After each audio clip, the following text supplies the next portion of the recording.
Hi all, welcome to Spring MVC tutorial series.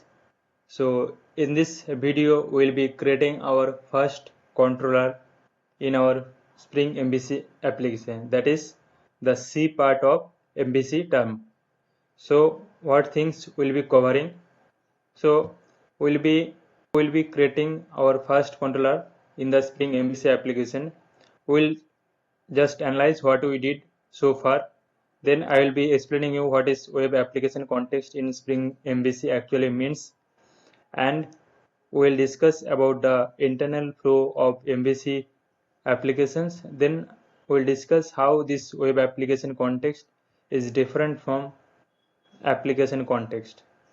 So let's get started. Before going ahead with the video, I request you please subscribe to the channel to get videos on Spring Boot MVC, Java, software development methodology. So this is the fourth video of that series. Before going ahead with the video, it is suggested to watch these three videos if you have already understanding about dispatcher servlet or setting up the first MVC project on the stage, then that is really good. So let's go to the STS. So till now we have created a pom.xml file where we have all the dependencies added, and we have one web.xml file where we have created our first dispatcher servlet called front controller dispatchers, and this is mapped with the API that start with student.com, and we have a configurations file called front controller dispatcher servlet.xml where we have defined the standard schema for context and beans, and this is the project structures.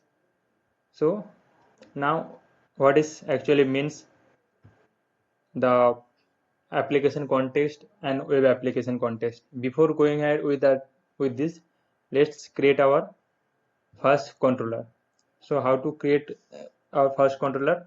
So for that you need to have a package or other source file where I will be mentioning as source main Java. So go to this, right click, new,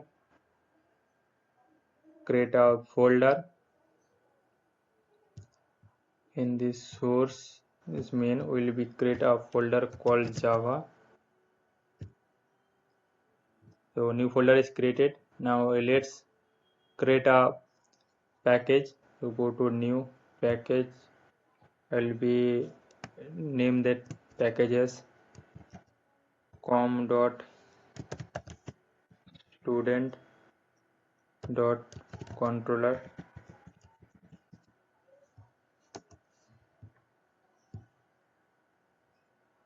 Then to create a controller, we need to have a class. So go to this class and create a controller called demo controller.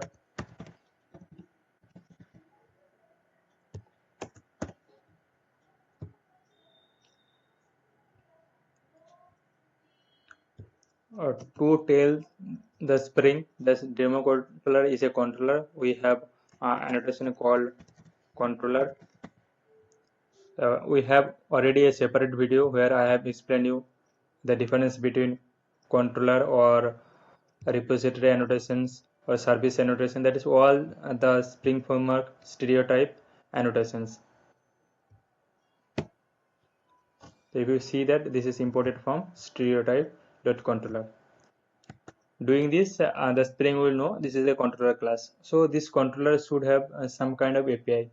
So for that, I will create a function.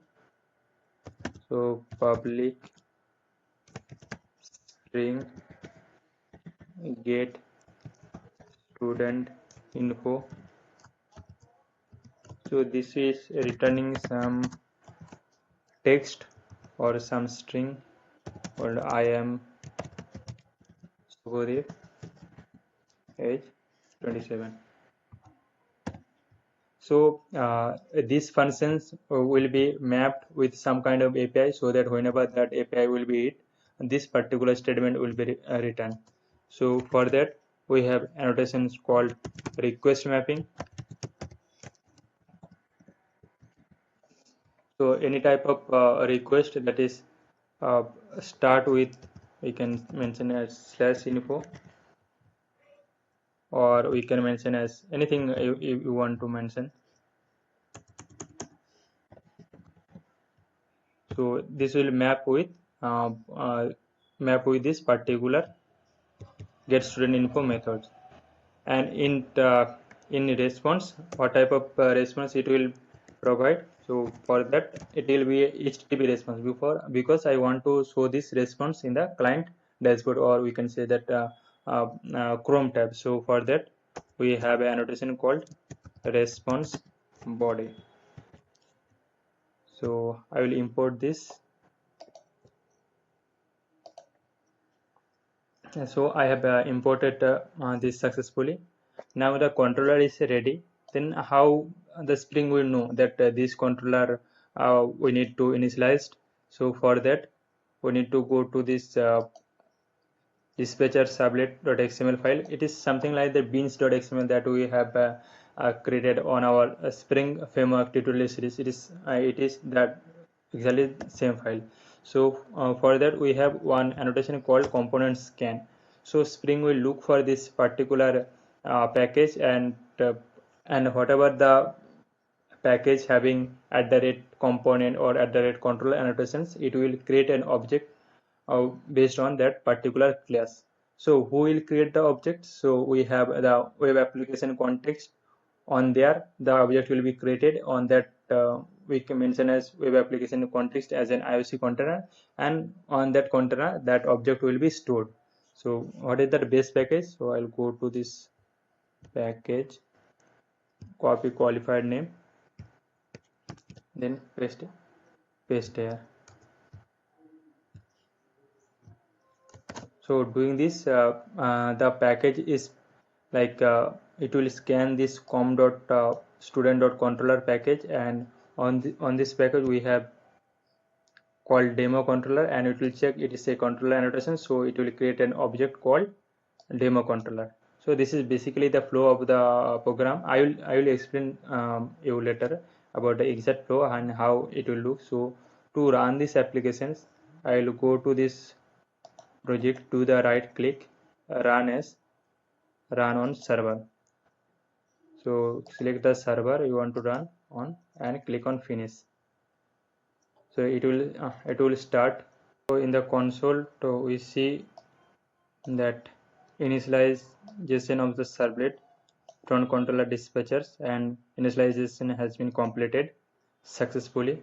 And we see on this index.jsp, that is the base, we can say index.html or index.jsp, that is the base file.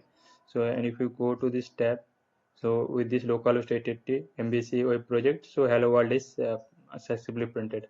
Now we created one demo controller, right?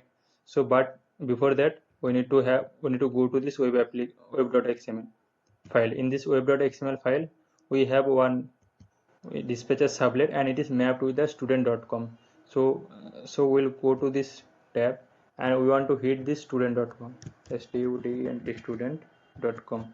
So before hitting, if we hit the student.com, then it will show nothing, because this API is not found, because whatever this API start with, this front controller DispatcherServlet will be initialized, and on this front controller DispatcherServlet we have a package, and based on this package the object will be created. Which object? The demo controller.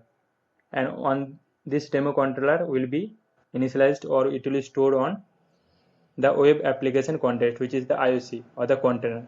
On the web application context container, this demo controller will be stored, and we want to access this hello API. So for that we will hit as hello.